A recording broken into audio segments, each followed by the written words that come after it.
Hi there munchies. Welcome to ZZ Tales.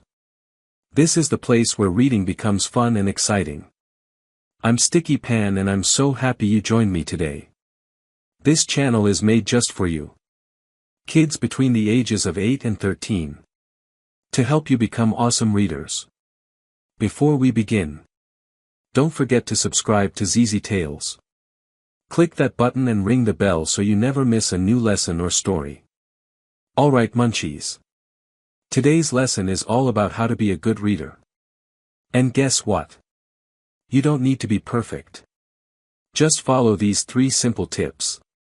Focus. Try your best to pay attention when reading. Patience. Take your time. It's okay to go slow.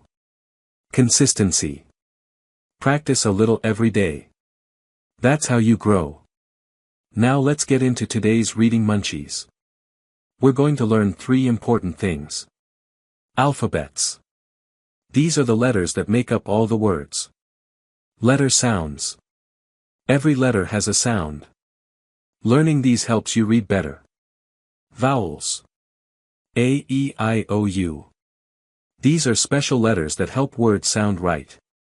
Stick with these 3. And you'll be on your way to becoming a great reader.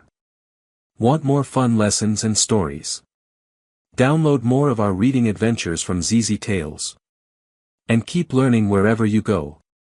Thanks for joining me today munchies. Remember, reading is fun. And you can do it. Don't forget to like, subscribe, and share ZZ Tales with your friends. See you next time for more reading magic.